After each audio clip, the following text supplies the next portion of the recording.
Hello, my name is Carmen Bellows of The Great Lesser Known, a website that features lesser known artists. Today I'm interviewing Peach McComb, who lives in Old Hickory, Tennessee. We are in her studio, and I'm going to talk to her about how she got her work out there in the public eye. Hello, Peach. Hi. Thank you so much for taking the time to talk with us today. I know that there's artists out there who'd love to hear how you're getting your work out there. My first question is how did you start your career? Tell us a little bit about your career and what kind of paintings you do. Okay. Well, I started actually quite by accident. A lady that's, well, she's like my mom, Mary Neville, a very, very well-known watercolorist and commercial artist. We're good friends, and she came to my house and saw a mural that I painted in my bedroom. I only painted it because I destroyed the wall removing shells. And she said, "Miss Peach, I think we found another career for you." And so I talked with her about it, and I actually started taking lessons. And that's where I literally started as a watercolorist, and sort of morphed into some other things since then. Tell us how things have been going. Are you getting exposed? Do you feel like the public knows who you are? Are you getting your work out there? I get my work out there to a degree. I have a website, and I do a lot of commission work. I also have a couple of Facebook pages. One is personal, although I use it mostly for art, and one's strictly for artwork. I have it's not a blog, but it's a post that I do every time I paint or take part in a class or teach, and it's called What's on Your Easel? And I not only put my work out there, but also my students or people that I'm painting with. And I use it also to promote other artists' work, because people just like to see what everybody's kind of doing. And I have some people that I deal with, and when I see something I really like, I go ahead and post their work too, and just talk to people about it a little bit. So that's Facebook and my website, and those both work. The other thing is I'm a little bit hooked into some of the artist groups around Tennessee. I belong to several, I won't name them all, but some are juried, which means you have to apply to get in, and some are not. And we do shows in the local area, and I'm also belong to some groups that are not just local, and they have different shows that they sponsor in different parts of the country. As a matter of fact, I applied for one and got into a show in West Virginia. Oh, that's fantastic. And thank you. And just doing things like that. The main thing, I think, is to say, don't be afraid. Because even if you've got a juror, which is a person who judges, whether it's judging a show, whether it's online, or a magazine, or a book, or whatever it happens to be, that's one person, and they're generally very well qualified. And maybe you're going to get in, and maybe you're not. And that's okay, because it's just that person's opinion on that particular day. So you're saying that on that particular day, so if a person tried to submit again to that particular juror, that they may have a different opinion on that same piece of work another day? Yes, that's exactly what can happen. As a matter of fact, you can have the same juror looking at the same set of artwork from the same artist on 2 different days, and they're going to pick a totally different show each time.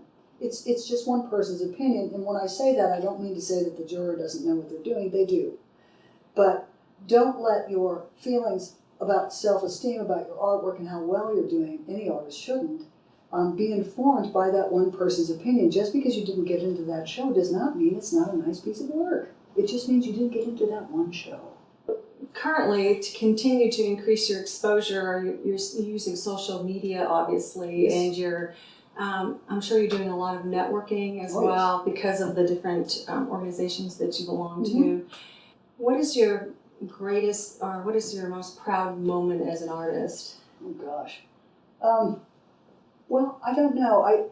Yesterday I taught a class. It was the first one I taught over at Matt Fisher's place. It's a picture of this custom framing and art gallery. You've got some work over there. And I had 6 students plus 1, and 2 of them had really not painted much at all. One was a total rank beginner, and the other guy hadn't painted much at all. And the others were kind of at varying levels, degrees of expertise. Every single person left that class with a piece that they were proud of. Oh, that's fantastic. None of them looked the same. They all looked different. They were all using the same reference material, which was a couple of photographs. But it was amazing to talk with them and to help them and learn from them, because I always learn more than I teach. It seems like I always learn more from my students. They were amazing. Oh. Each and every person did something wonderful, and they left with a piece they loved. That's something you should be very proud of. That does sound like a wonderful moment.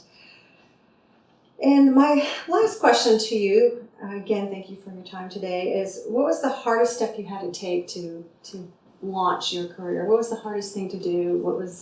Was it the actual painting, or was it getting into social media? What was it that was most difficult for you as an artist to get your work exposed or to get moving with your art? I guess it was figuring out what I needed to do to get any exposure at all. And I've applied for certain things, shows, magazines. I had a piece, as a matter of fact, it's an abstract, and I paint landscapes and figurative seascapes. Generally, I do abstracts when I want to relax. And I just happened to put in for a magazine, and they accepted it. And then somebody else heard about it who was publishing a book. And that's how it works. No fear. Put your work out there. Join some of these groups like NOPES, for instance, which is Acrylic and Oil Painters Society. They're online. They have online shows.